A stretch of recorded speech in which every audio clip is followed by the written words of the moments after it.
So with her cosmic signature, you can really see some of the archetypes or psychology in her myth. And if you know her myth, you know the myth I just told you varies. Sometimes, most of the time, I would say 95% of all the stories, you notice I didn't say anything about the mother. The mother's always absent. There's no mother figure in there. In one story, she died, but in most of them, there is no story about mom. And so we're going to be looking at that, how that relates to her discovery chart. Um, and what's really cool, the discovery chart to me is super fascinating. Um, in really describing her myth. It's very powerful. And so here again, I'm going to go over this really quickly because I'm going to get to the charts. Sedna has the power to give and take and uses nature as an instrument. Her myth is an expression of storytelling, shamanic healing, and humanity's evolution. Some of the keywords that have been referenced as to her is endurance, surrender, abandonment, trauma, being exiled and cast away, perseverance, pain through family, spiritual trust, being violated and forced to do something you don't want to, like typo, feeling entitled, and adaptation with archetypes. So, an entitlement within our, and feeling entitled and adapting to all of the archetypes. And Karen Hamaker Zondag said, for her, one of the descriptions, she said, it's a misbalance between masculine and feminine values. It's issues around equality, disrespect, independence, staying true to self, and not resisting fate. It's also about mutilation and suffering. And so some of her research that everything that Karen has done, I'm not really covering. I'm just doing, this is what she did because it's a very important, because I piggybacked off of that. When you have really good research on a subject that has not been talked about much, that's where you want to go in and find in detail and figure it out, because you want to know why is this. And for me, you have all these amazing researchers, and they have this perception that's spiritual and it's healing and it's about the environment, but it's beyond that. It's so beyond that. And you're gonna see that it is more than just our environment. It is our relationship to ourselves and everything that is around us. Plato in the Timaeus, he said, the world has a soul, it has a feeling. And so it feels the cosmos has a pulse. And so really quickly, some of the Sedna's archetypes. So these are the main four that we're going to see in the charts. Again, there's so many, but we're only looking at these because of the charts we're going to be looking at. So we have economic and social appeals and hubris. Hubris, when you think you're greater than God, this is where you reflect the dynamics of power and the consequences of hubris. Then we have the archetype of the absent parental figure and the orphan, speaks to issues of identity and security. Then we have betrayal and victimization, um, highlights the darker aspects of human relationships and the need for healing. And again, I think this is where trauma is. Sedna is a great way to enter a chart in regards to that, with her myth, because one of the great cool things that I think Demetra George has spoken about is um, myth is such a wonderful way to enter a chart, because for me, being in the psychotherapy world for over 18 years in a mental health field, um and looking at charts, it's like it's very just, oh, did this happen? No. So sometimes it's very hard for people to open up. And so using myth and storytelling has been great. And that's one of the things that she says that's a great way when it comes to psychological counseling. Using myth, tell the story, and then they're probably going to start talking to you, and the chart will start to speak to you. So anyways, betrayal and victimization to me is a very common theme, but and one of the darker parts. And finally, breaking tradition and protocol, underscores the importance of challenging the status quo for personal and collective growth. So again, you see that the resisting marriage, going on her own, and being independent. So the presentation chart, so I'm in the middle because this is the chart for this morning when we started. The sun was at 22 Cancer, in the 12th house.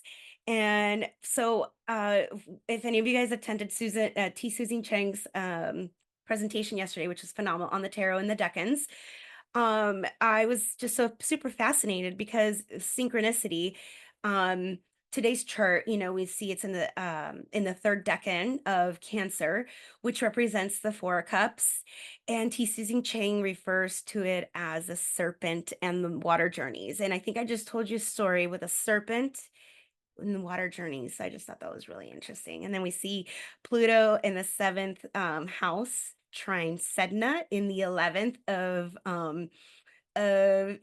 dreams, hopes and wishes and dreams and the community, your friends. And so I'm here telling you guys about her. And we have obviously Mercury in the first, the ruler of Sedna, or yeah, at 18 Leo. The eyeballs are coming on now because the numbers are getting too small. Um, at 18 Leo, in the first house. So anything that comes in through today is going through it's going to be very, very vocal, coming through. Obviously, me, I am the Leo. I mean, my hair is kind of Leo rising today too. I normally in class people see me with my hair up or something, but today I was like, let's channel Sedna. So let's be Leo rising. And then yeah, her voice. Venus is in the first and ruling the third, her voice, in the third house of communication, and community. And yeah. So I just found the chart of 7 o'clock this morning. Very, very interesting. So yeah. So this is Sedna's discovery chart. I find this so fascinating because if you look at it, this is Sedna. It's Sedna right here. Her myth is really just speaking in her chart. And again, we have the time registered for 6:32 a.m. There is variations. People are using the actual Palomar Mountain time, which was 10:32 p.m., which also works. It's an Aries rising chart, but most people are using the time that was logged in with the Astrological International Union, which was 6:32 a.m. And if it's a little bit better, so there you go. Okay, so we have first we have a Leo rising chart again, like very appropriate. Looks like today's chart with except we have the moon and Saturn in the 12th and the sun, a Leo rising with the sun in the fourth house. And so I really feel this really speaks to her myth, because you see the issue here of betrayal is with the father. Father is we normally in astrology, the sun is we could refer the father as either Saturn or the sun. And he's there at the bottom of the chart in Scorpio next to the south node. Um, and so for me, when I see that Leo rising and a Scorpio sun, there's and it's a square. It is a loose square, but we're just gonna say, you know, um, sign base, there's a square. But whenever you see, a Leo rising and a sun in the fourth house in Scorpio, there is this dynamic of the Leo rising of light. We know that's ruled by the sun. So there's this light that wants to come out through the lens of a Scorpio sun, the darkness. So there's this interchange of the rising sign, the light, bringing the light into the darkness and bringing darkness into the light. And there's this constant finding light and darkness and finding darkness and light too, because it is a balance. I love there again, the sun in the fourth house. It's also dealing with with the south node. It's dealing with the shadow aspects of ancestry, family, father, the ruler. You see the ruler of the fourth house in the eighth house. Um, Death by father, Mars, mutilation in Pisces, into the depths of the ocean. And so um you see Sedna at the top of the chart at 17 degrees, a Taurus conjunct the North Node. There's something the sheep that wants to be known. Again, there's her voice. And She's at the top of the chart, but yet the father is at the bottom of the chart. So there's something scorpionic that shows her death, the descending death. Sedna's at the top, and she's at the kind of descending down to the bottom of the chart by the hands of her father. Um, and so archetypally, and you could see it. I love it. And then you see to me again the most striking another striking part besides the sun in the fourth house, we see a moon Saturn in the 12th. I mean, again, this is with the moon in the 12th house, that shows you there's something hidden or there's something unknown about the moon, the mother, the feminine archetype. There's something hidden about that there, conjoined with Saturn in Cancer. And so you see emotion, you find expressions that need deep mysticism. To me, it also shows one drowning into one's emotions. Moon in the 12th. I also see that as a cross to bear, someone who's lost at sea, unable to find expression in the physical world. Um, and again, potential for exile and castaway, abandonment by family, by the husband, by the father.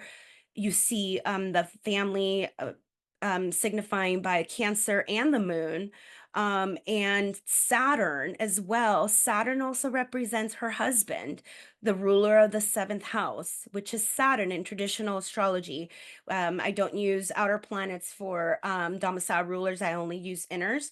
But here we have Aquarius ruling the seventh house of partnership and marriage with the ruler in the 12th. Yes, Saturn does find its joy there, which I do see how yet in her story she's given special power, not special powers, but spiritual healing and powers to heal humanity and to heal herself. So I do see that representation with Saturn in the 12th as it finds its joy there.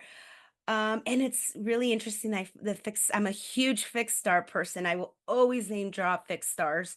We have 14. We have the fixed star series at 14. In between the moon and the Saturn, there is definitely something there that wants to be known for her. And then something else, I don't use the lots too much for the parts, but I did use the part of water journeys. And the part of water journeys is at 11 degrees Leo conjunct the ascendant. Again, astro good here. Um, let's see. Then we have the ruler of the sixth and the seventh houses again in the 12th. So the sixth house usually refers to accidents. And one of the things that I found really fascinating is Chiron in the at 14 degrees at Capricorn in the sixth house. It is conjunct the fixed star Vega, which is a artist. To me, it's an artist, the music star.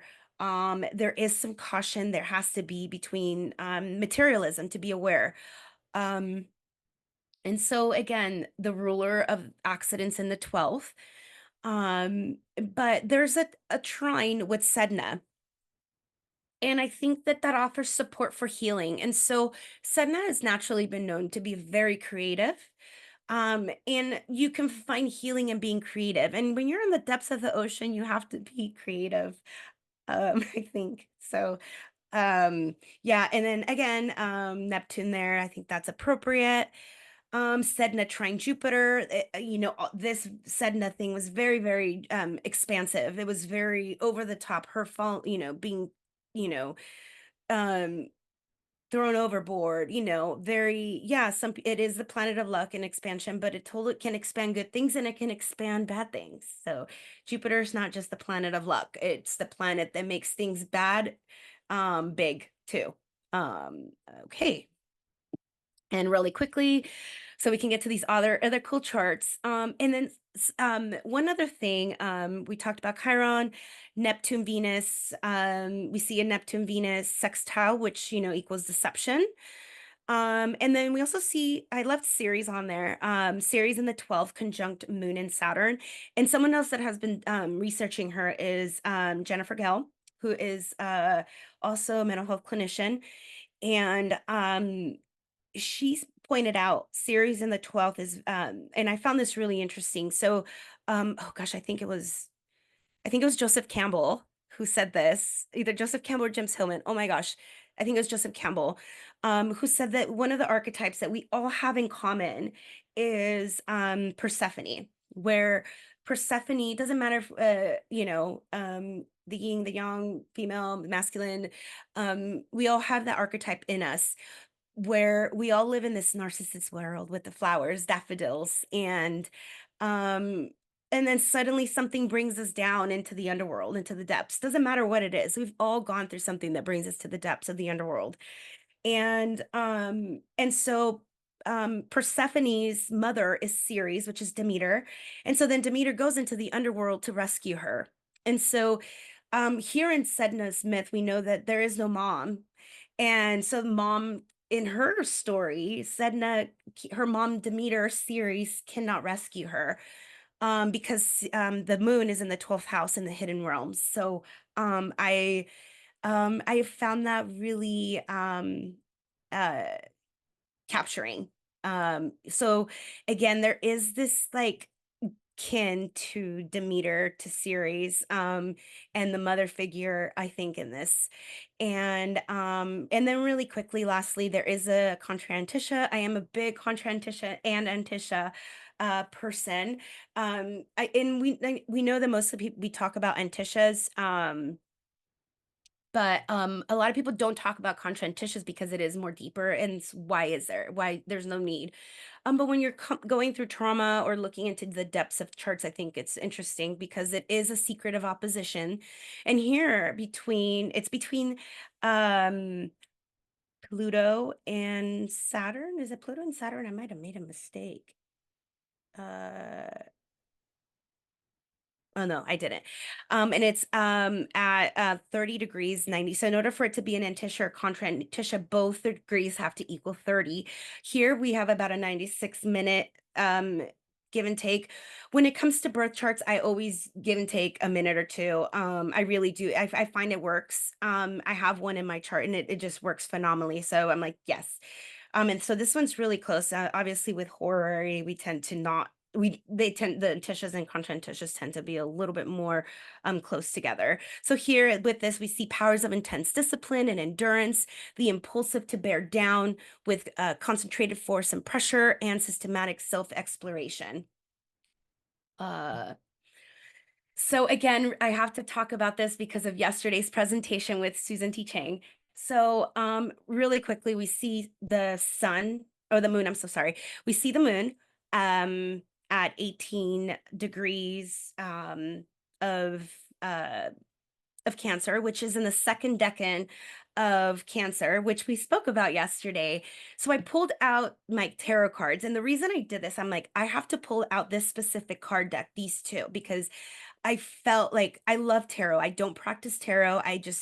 I'm a Virgo again. I love tangible stuff. So I collect a lot of them and I just, throw cards for myself and my partner and for football. But anyways, the very first tarot deck I ever purchased was this one, the Three of Wands. And so the Three of Wands it corresponds to the second decan of Cancer, which the moon is there.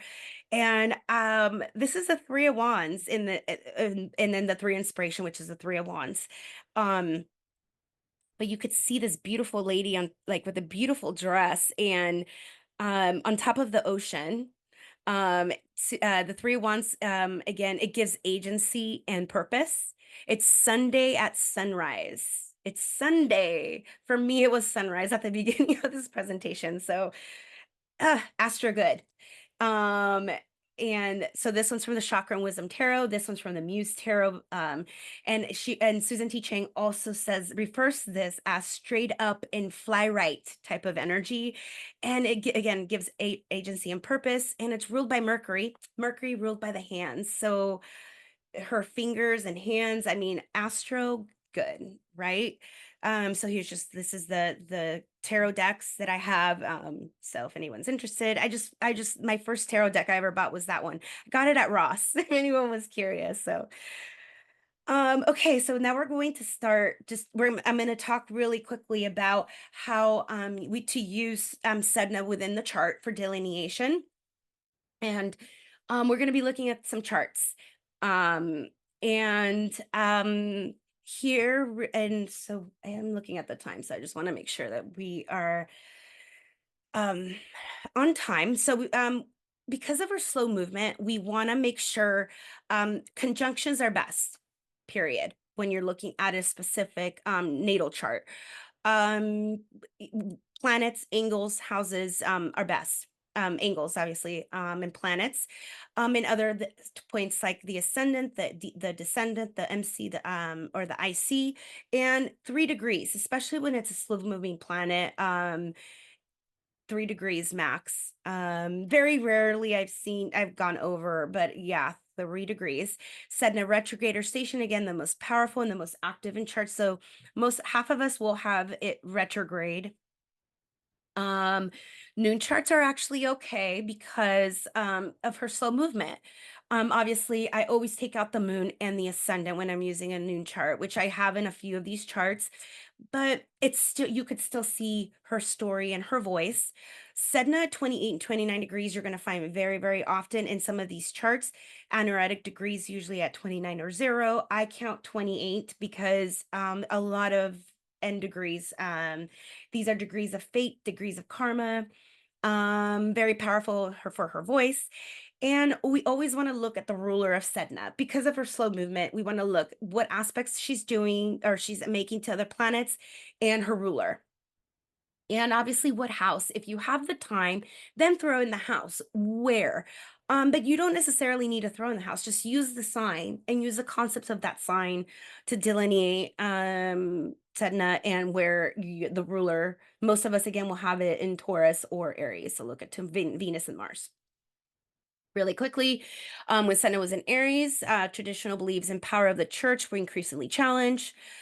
When Sedna was in Aries, or Pisces, I should say. Now, when Sedna is in Aries, we saw development of nuclear weapons, generating an evolutionary change. Then Sedna in Taurus, 1968 to 2024. It was a hippie movement, make love, not war, the Me Too movement. There was an increase in money and possessions and product consumption. Oh, there's a typo. And also cell phone use. We got a little bit less with the human contact and more with the material. Sedna and Gemini, oh my gosh, I'm so sorry with all these typos. Digital revolution, but mostly a lot of artificial intelligence, virtual reality, psychedelics being used in medicine, and then Sedna and Cancer, 2068. There we go. She enters there. Where we're going to probably see a lot more climate change. We are seeing the polar caps being increasingly rising. So and I think that there is going to be a little bit more on Antarctica, the lost civilization, but that's for, I guess, another topic. But some past research really quickly that other researchers have done, that where Sedna is active is the Titanic, the movie. Celine Dion has prominent Sedna, so does Leo DiCaprio. James Cameron has Sedna opposite Neptune and trine, his Sedna is also trine Sun and Pluto. Um, and then they've also done activists and visionaries. So like as of like Maya Angelou, so she's a Sun Sedna conjunction person. The Mexico oil spill on the day that happened, Sedna was at 21 Taurus, conjunct Jupiter at 21 Pisces. Oh wait, no. It wasn't conjunct, it was sextile. Gosh, I'm so sorry.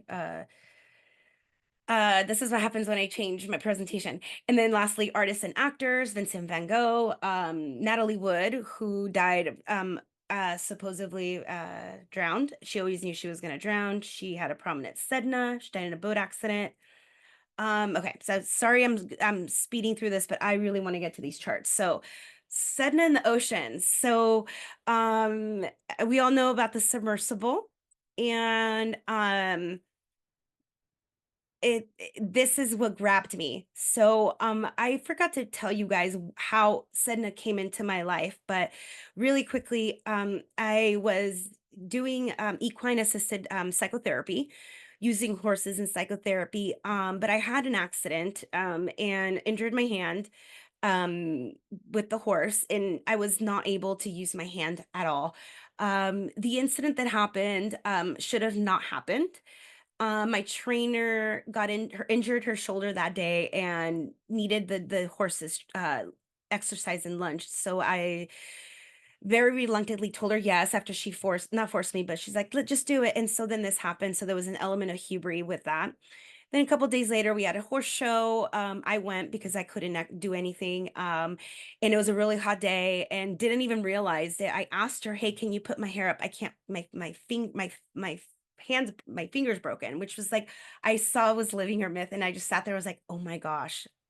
She just literally combed my hair because I couldn't. So anyways, that's how, to me, again, she's been very, she came in that way, and because of that specific incident led me to the submersible, because that this happened on June 15th, the day of my accident. That was the day Sedna entered Gemini, and I injured my finger, my hand, really bad. So I'm like, okay, that's very significant. And then 2 days later, the submersible happened on June 17th at 9:25 a.m. I do have that time confirmed by the Naval Intelligence. And as many of us know, the Ocean Gate submersible was the missing vessel that went down with five people. And it was a last there was a very last minute change to the cruise members that were going to be on there. But the other two people felt it was very risky. So they just decided to back out. And so then they put in the father and son duo. In March 23, they made some attempts, but they failed. So it was still experimental. And then again, I have this confirmed by the Naval Intelligence because James Cameron is doing a lot of work on submersibles for tourism. And so he's working with the Naval Intelligence. And so they heard a ping of an implosion by the wreck site, and they have a time of 9:25. So there's a hidden component here that you guys can see that everyone knew that they had died. And we were led to believe for days that they still had oxygen to breathe. So I found that fairly interesting. And again, 27 Pisces is a very significant degree for the Titanic. Anything that relates to the Titanic and the Ocean Gate, we know that's on the fixed star Shiat, which is shipwrecks, also known as everything is shit, is what I was told. Kelly Surtees said that. And so it's 27 Pisces has always been significant in these charts, and it was significant on the implosion as well. 27, the moon was at 27 Pisces when the Titanic sank and discovered. So with the Titan submersible, we see a moon and Mercury were out of bounds. I don't have it here, but they were out of bounds. The day the Titan imploded, Neptune was at 27 Pisces. Again, fixed star Sheet or sheet.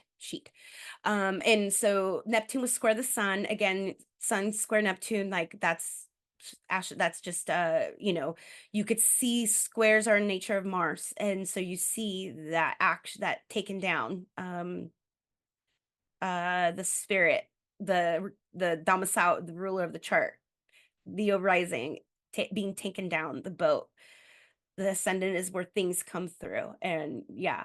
And then we see Eris was also at oh, I didn't include Eris, but Eris was at 0 degrees Gemini as well. So Gemini and Eris was like active and saying, nope, you are not doing this.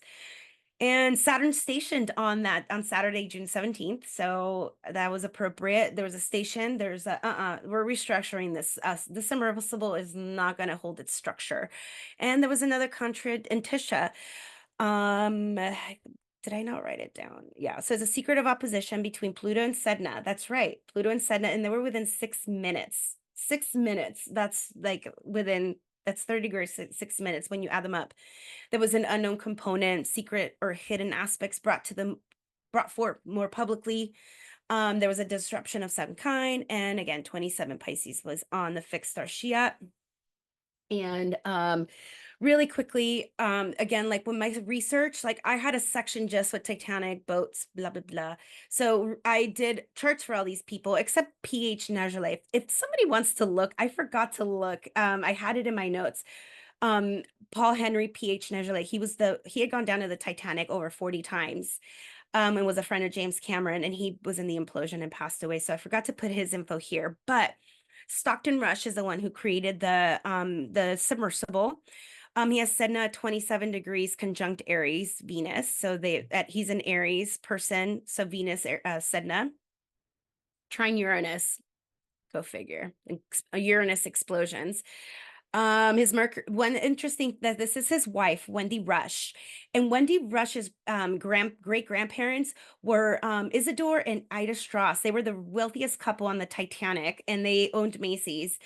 And what's really interesting is that Isidore Strauss, so his nodes are square Stockton Rush's sun.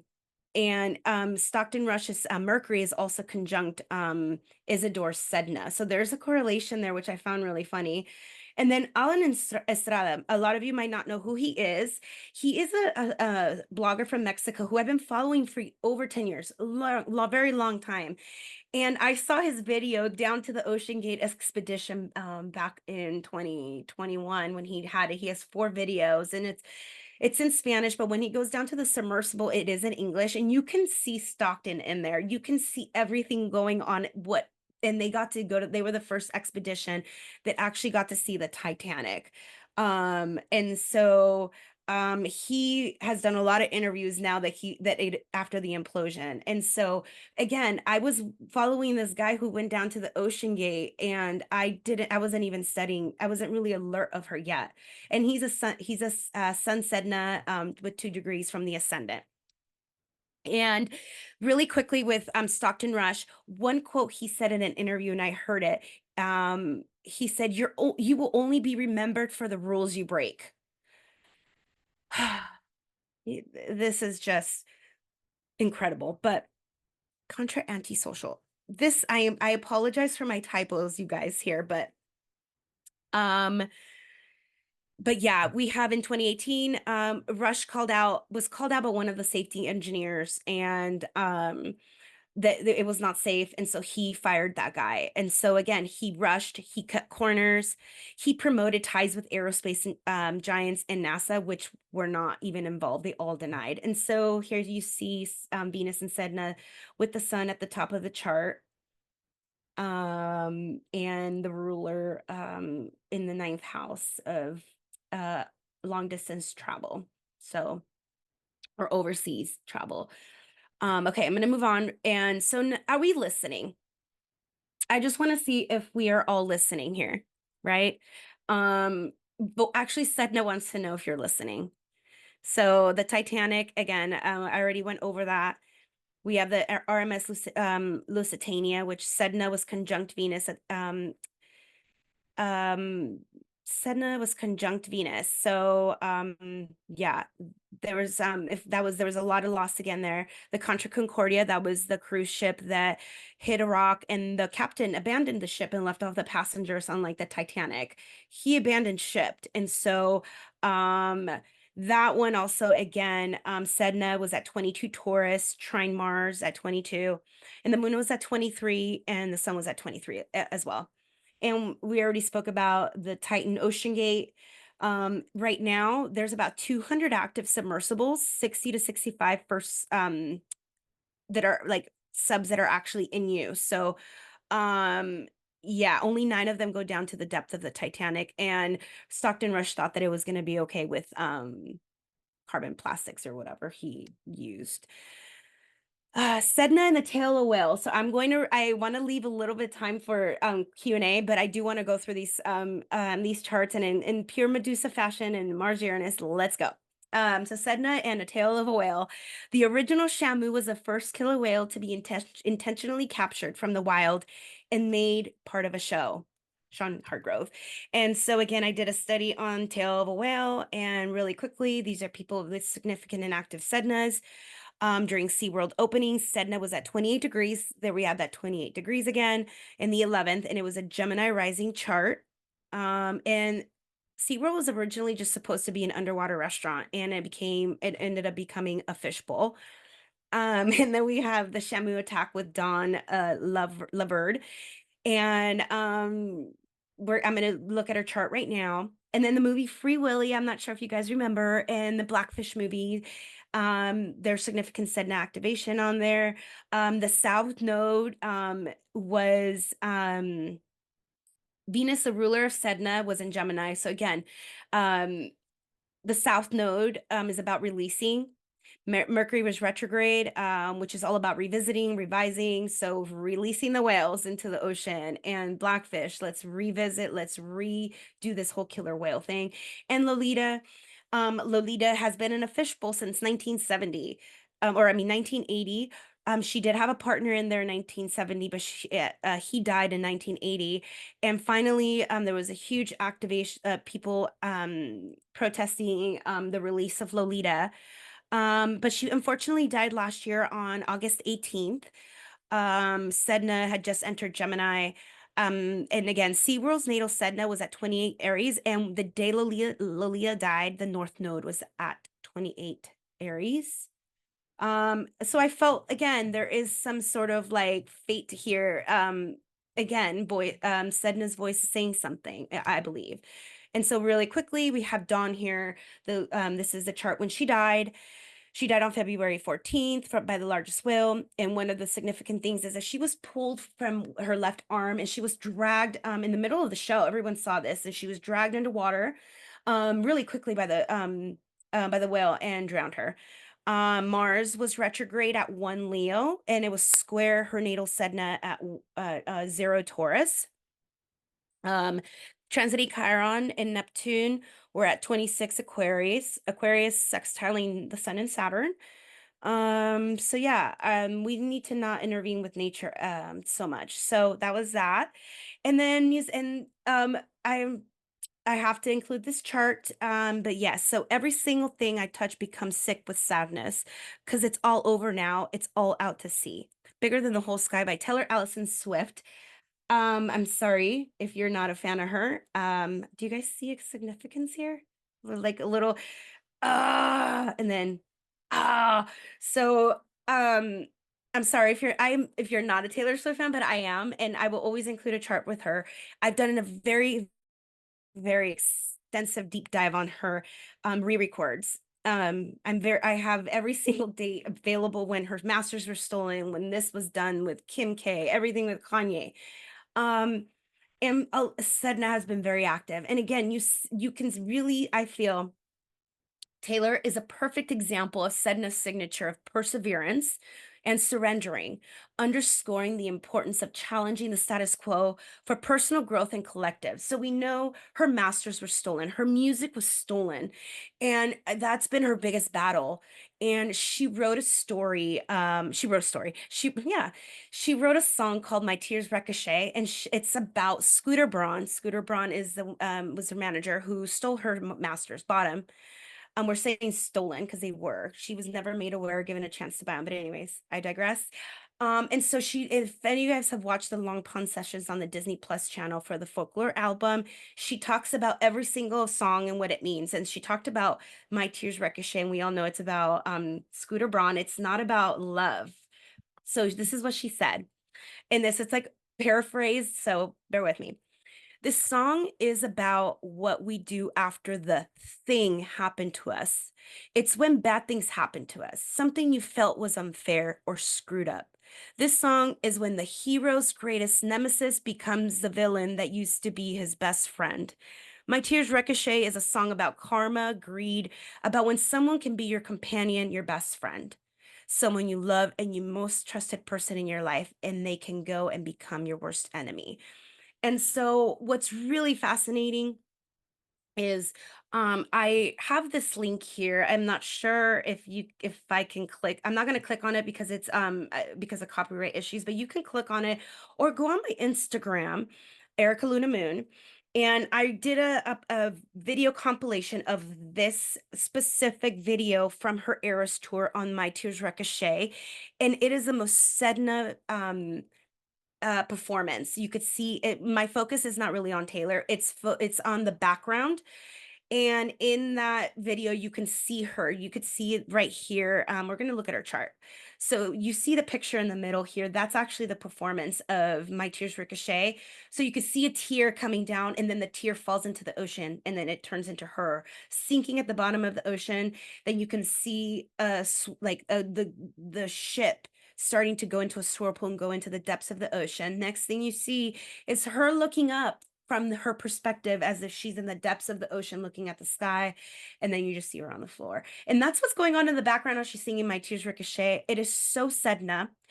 We do not have a time for Miss Taylor Allison Swift, but I do have my own rectified time that I've been working with, because like I said, I've done extensive research on her, and I will be doing a workshop on her, not workshop, but a talk on her re-releases that's going to be coming up. But here I just have her as a noon chart because we don't have a confirmed birth time, but here is the Rep album release, the Reputation album. And this album was in response to Kim Kardashian and Kanye West's drama, everything that I'm not going to go into it. And so was this album was in response to that. And so we see Sedna at 26 Taurus on the fixed star Algol retrograde. So a lot of us have lost our mind for this album because we love it. She lost her mind and as a response of writing this album.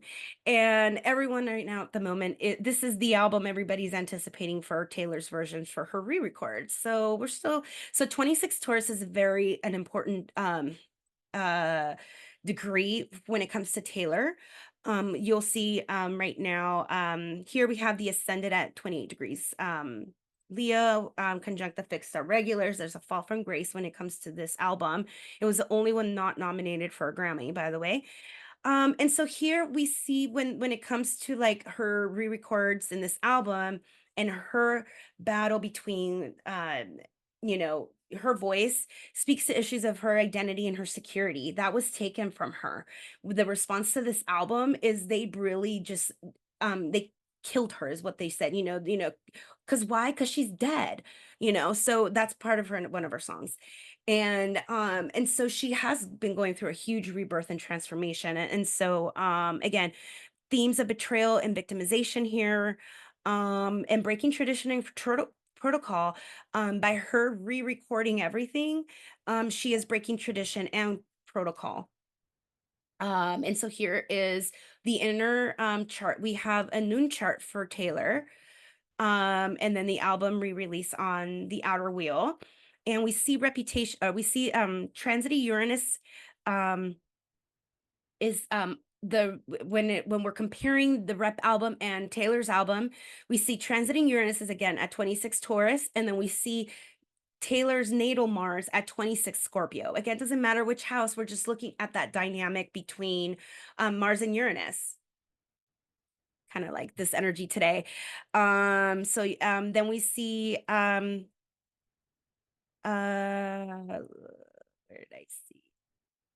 And then we have, and then the other thing here is that we see a nodal reversal for Taylor. You see the Rep album was at the South Node 19. So there's something about her releasing this album to the world. Like, no, let go of this album, a new one's coming up. And right now, or not right now, but in her chart, 19 degrees is her North Node. So when it came out, there was a reversal. They're like, no, there's something that's going to change, I think, about this album, which it did. And so yeah, I'm gonna keep going because again, if you want to know, I have a lot to say about her, and I'm not gonna continue because I can go on.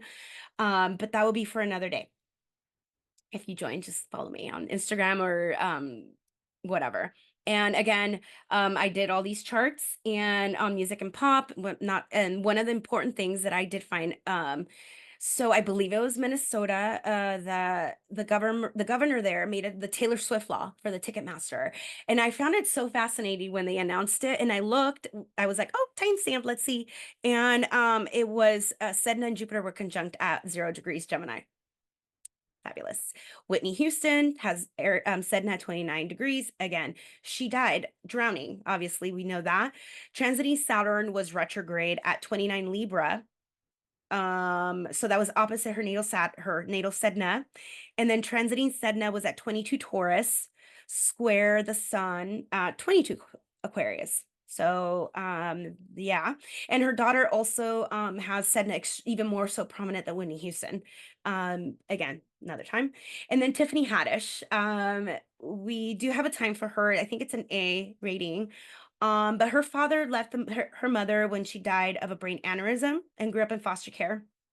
And her social worker told her that she was really talented at making people laugh. And so she was the first Black woman comedian to host SNL on November 11th, 2017 at 11:30 p.m. in New York, in case anyone's interested. Transiting Venus was at 5 Scorpio, and her natal Sedna was at 5 Taurus. So there was an opposition between Sedna, and so there's something about her and oppositions are a nature of Saturn. So there's this tension between those two opposites. She is the first one, and having to do that, work with that tension. And if any of you guys are interested in astrocartography, Sedna works. So she's born in LA. But when you run the astrocartography, Sedna runs directly through New York, where SNL was. Anyways, I digress. And then Celine Dion has Sedna conjunct Mars and Moon. We all know the moon represents the body, and we know right now she is going through a lot with her body. And also, she wrote My Heart Will Go On. And I'm not sure if I'm going to have too much time for Serena Williams, but she has Sedna conjunct the Ascendant. She was the first person to wear a black uniform at the French Open, which was banned. And so then, as of last year, right when Sedna entered Gemini, into 2023 of July, the first Wimbledon where women players were able to wear dark color undershorts, intended to release their anxiety around their periods. So Miss Serena Williams had a lot to do with that, but I'm not going to go on because I want to just finish up here real quick. Same with Carlos Alcaraz with the Wimbledon. It is going on right now, and I'm so upset. I don't know what's going on. Last time I checked, he was winning. We're huge tennis people here, and we've been following it. And when it comes to tennis, it works. And so with him, I wanted to show you how it works with progressions. You could see he has Sedna at 17 degrees, conjunct Mercury at 17. And so when you look at progressions, you see his sun at 14 Taurus and moves 1 degree a day or a year. So when Carlos was 3 years old, his progressed sun was conjunct Mercury and Sedna, activating his north node, right, because of Mercury. At 3 years old, he received his very first tennis racket. That's astro good, right? And then Gemini tennis. And then last year at Wimbledon 2023, he played with Novacek. They played the longest game for 4 hours and 42 minutes. And that day, Sedna was at 0 Gemini. And Mr. Carlos has 0 Gemini North Node, so he won. And again, he's playing right now and with Novacek, so I have no idea who won. So somebody can tell me.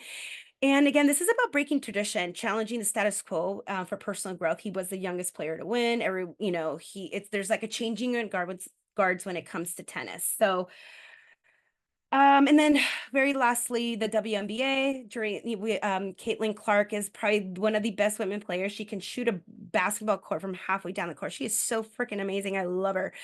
And she's getting a lot of heat right now by the NBA, by players, and because she's bringing so much attention, she's bringing so many new fans, and she's getting a lot of heat for it. So she's here. We see economic, social upheavals, reflecting dynamics of power with this issue. But what's important is she was a #1 WNBA draft, and the day of the draft, if you see, the inner wheel is her. She has Sedna at 16 degrees. I don't know if her moon's at 14 because it's a noon chart. But on this day, the moon was at 28 degrees Cancer, and it was applying to a sextile. Or I mean, it was has a separating sex or applying sextile to Sedna in Taurus. So there was a sextile there. You could see the moon speaking to Sedna. There's a Sedna story here where she has to break tradition and protocol, and all the dynamics and powers, all the social upheaval. She's going to have to break tradition to move forward. And there is an imbalance of the feminine and masculine archetype here, where the women players are getting paid less, so they're advocating more for women NBA. And then the last chart, really quickly, I is Clara Sheinbaum, who is the first female Mexican president, and that she really doesn't have a prominent Sedna, other than it's at 28 degrees of Aries. It's a noon chart again. However, the day of the election, I stayed up all night. I mean, I stayed up only till 8:30 because I'm 3 hours behind, but they finished the election and I timed it. I was sitting there with my time, and throughout the entire election, the moon was applying to Claudia Sheinbaum's Sedna. And I mean, you could see this, the after she gave her speech, the moon went into 0 degrees Taurus. So during the you could see that there's a story of Sedna. She protested in 1986. She was a first postgraduate woman for environmental studies. She identifies herself as a feminist, aligning her beliefs and actions with principles of gender equality and women's rights. Again, there's a lot of controversy with her. This isn't about liking her or not. I just feel she is a Sedna story. And she just really focuses on the misbalance between the masculine, the feminine, the values, and especially issues around equality. Yeah. And so Sedna, the bigger picture and looking forward, we are evolving as a collective. And I hope now that I've looked at, spoken about all these issues, you can see her voice, you can hear her. Here you see a picture of the largest cruise ship ever built. Like, why are we building more boats? That's just me. And so during tours, we've had to really look at our relationship with ourselves versus our indulgences, our finances, our food, our environment. That's been said in a story in Taurus. And now that she is in Gemini, we have to look at different things. We're coming up with more AI. Uranus is going to be conjunct Sedna in May of 2026. I think that's going to be so revolutionary. I think there's going to be dream machines that are going to be this is just me, accessing the unconscious. How cool. Like, what am I thinking? I think that there's going to be a removal of pain, escaping more from pain to go into the unconscious. The Titanic could disintegrate in 20, 30 years. That's what they're saying. There's a billionaire now who wants to make a $20 billion sub. I mean, James Cameron is also, I think James Cameron might make an Ocean Gate movie. I don't know.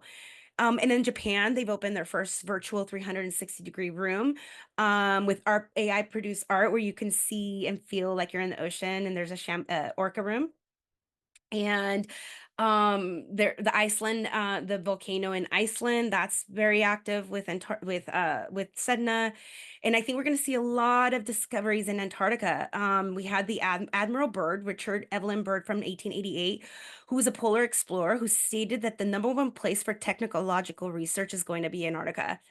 I mean, what's really fascinating is there's all these maps I have on here, the Orientis Phineas map, the Pinkerton world map, and the Wald C. Mueller world map, where they're all from the 1500s, but some indicate Antarctica, some have Antarctica larger. So they're saying that maybe Antarctica was a loss of civilization. And so right now there's a lot of people down in Antarctica, and they're not allowing people there. So maybe there's already a lot of research down there. Plus, I know, don't call me crazy, I'm Delulu. Perhaps maybe some possible UFOs living in underwater. I'm just saying the flight of the navigator, that UFO, I believe, went underwater. So people are saying that, UFOs that are being seen in the far off ocean. So maybe we're going to have UFOs living out somewhere. So maybe we're going to find we're going to have some AI submersibles, and they're going to find these lost civilizations, So will humanity become more wiser and save its own humanity from its own habitat? We are all in the same boat, searching for that one great will of a dream. That was so great. Oh, thank I you. feel like my brain feels so lit up right now.